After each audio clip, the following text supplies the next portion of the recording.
بسم اللہ الرحمن الرحیم۔ السلام علیکم ورحمۃ اللہ وبرکاتہ۔ عزیز طلباء اسلامیات لازمی کے مضمون کے ساتھ آپ لوگوں کی خدمت میں حاضر ہوں۔ گزشتہ لیکچر کے اندر ہم نے ہمسایوں کے حقوق قرآن و حدیث کی روشنی میں کچھ ڈسکس کیے تھے، کچھ ہمارے رہ گئے تھے۔ آج کے لیکچر کے اندر ہم انشاءاللہ ان کو ڈسکس کرتے ہیں۔ تحائف کے تبادلہ تک ہم نے کل کے لیکچر کے اندر ڈسکس کیا تھا۔ اس حوالے سے ایک اور حدیث مبارکہ آپ لوگوں کے گوشوار کرتا ہوں۔ رسول کریم صلی اللہ علیہ وآلہ وسلم نے فرمایا، اے ابو ذر، جب تم گھر کے اندر سالن بناؤ تو اس کے اندر پانی زیادہ ڈال لیا کرو، شوربہ زیادہ بنا لیا کرو اور اس کو ہمسایوں کو دے دیا کرو۔ اسی طرح حضرت ابن عمر رضی اللہ تعالیٰ عنہ جب بھی اپنے گھر کے اندر بکری ذبح کرتے نا تو اس کا گوشت اپنا ایک ہمسایہ تھا یہودی، اس کے پاس بھیجا کرتے تھے۔ اب اس حدیث مبارکہ سے یہ بھی پتہ چلتا ہے کہ اگر آپ کا ہمسایہ نان مسلم ہو، کسی اور مسلک کا ہی کیوں نہ ہو، تو اس کے ساتھ بھی اچھا سلوک ہی کیا جائے گا، اس کو بھی تحائف وغیرہ کا تبادلہ کیا جائے گا۔ اس سے اس کے دل کے اندر آپ کے لیے محبت پیدا ہوگی اور اس کو پتہ چلے گا کہ اسلام کس قدر خیر خواہ ہے دوسرے لوگوں کا۔ اس کے بعد ہے ایذا رسانی سے گریز، اپنے ہمسائے کو تکلیف نہ پہنچائی جائے۔ جس طرح ابتدا کے اندر کل کے لیکچر کے اندر میں نے حدیث مبارکہ آپ کو سنائی تھی کہ حضور صلی اللہ علیہ وآلہ وسلم نے ارشاد فرمایا، واللہ لا یؤمن، واللہ لا یؤمن، واللہ لا یؤمن، خدا کی قسم وہ مومن نہیں، خدا کی قسم وہ مومن نہیں، خدا کی قسم وہ مومن نہیں۔ پوچھا کہ یا رسول اللہ علیہ وسلم کون مومن نہیں ہے؟ حضور نے فرمایا، جس کی شرارتوں سے اس کا ہمسایہ محفوظ نہیں ہے۔ حضور صلی اللہ علیہ وآلہ وسلم کے پاس ایک شخص حاضر ہوا اور اس نے اپنے ہمسائے کی شکایت کی۔ حضور نے فرمایا، جاؤ اور جا کر صبر کرو۔ وہ پھر آیا، پھر شکایت کی، حضور نے فرمایا جاؤ اور جا کے صبر کرو۔ وہ پھر آیا، حضور نے فرمایا اپنا سامان لو اور رستے کے اندر بیٹھ جاؤ۔ جب وہ رستے کے اندر بیٹھ گئے، اب جو بھی لوگ آتے وہ پوچھتے کیوں باہر کیوں بیٹھے ہو، گھر میں کیوں نہیں ہو؟ تو اپنے ہمسائے کے متعلق بتاتا۔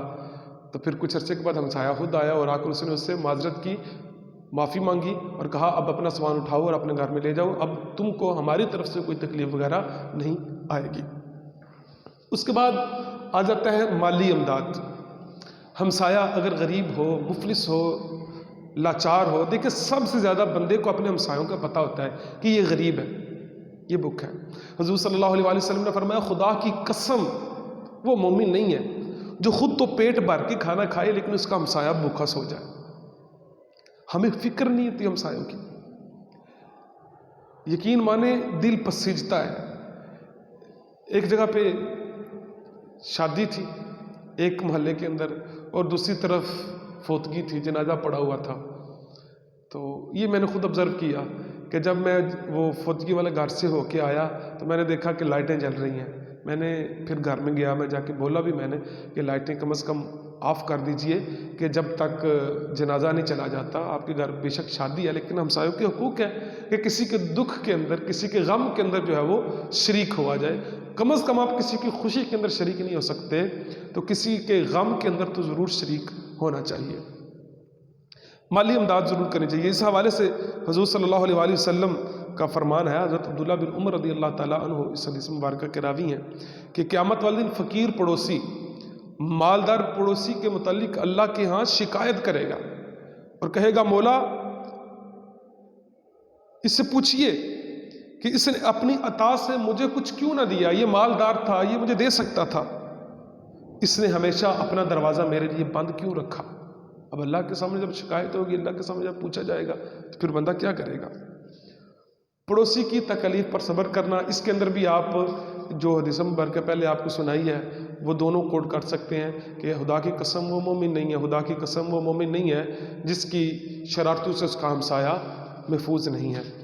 ایک تو یہ، دوسرا حق یہ ہے کہ اس کے اوپر صبر کیا جائے۔ اور صبر کے حوالے سے جو حدیث مبارکہ آپ کو سنائی کہ صحابی نے گھر کا سامان باہر لا کر رکھ دیا، لوگوں نے پوچھا تو پھر اس کے بعد وہ سارا کچھ آپ اس کے اندر بھی لکھ سکتے ہیں۔ اس حوالے سے عزیز طلباء، ہمسایوں کے بے حد حقوق ہیں۔ ویسے شروع کے اندر آپ نے حدیث مبارکہ بھی سنی کہ حضور صلی اللہ علیہ وآلہ وسلم نے فرمایا، حضرت عائشہ صدیقہ فرماتی ہیں کہ ایسے لگتا تھا جیسے اللہ رب العزت نے ہمسایوں کو وراثت کے اندر بھی حق عطا کر دینا ہے، اتنا زیادہ حق ہے۔ اور وہ مومن نہیں ہے جس کی تکالیف سے اس کا ہمسایہ محفوظ نہیں ہے۔ ایک خاتون کا ذکر حضور صلی اللہ علیہ وآلہ وسلم کے سامنے ہوگا، یا رسول اللہ وہ بڑی تہجد گزار ہے، بڑی عبادت کرتی ہے، بڑی نیک ہے۔ حضور صلی اللہ علیہ وسلم نے فرمایا، کیا اس کے ہمسائے اس سے محفوظ ہیں؟ کہا نہیں، فرمایا وہ جہنمی ہے۔ اسی طرح ایک اور خاتون کا ذکر ہوا کہ وہ عبادات تو بڑی کم بجا لاتی، صرف فرائض ادا کرتی ہے، لیکن حضور نے پوچھا اس کا ہمسایوں کے ساتھ تعلق کیسا ہے؟ کہا یا رسول اللہ بہت اچھا ہے۔ حضور نے فرمایا وہ جنتی ہے۔ تو ہمسائے کے بے حد حقوق ہیں ہمارے اوپر، کوشش کیجئے ان کو نبھانے کی، اچھا ٹریٹ کرنے کی، اچھے طریقے کے ساتھ ان کے ساتھ پیش آنے کی۔ اللہ تبارک و تعالی ہم سب کو دین اسلام پر استقامت اور اس پر عمل کی توفیق عطا فرمائے۔ السلام علیکم ورحمۃ اللہ وبرکاتہ۔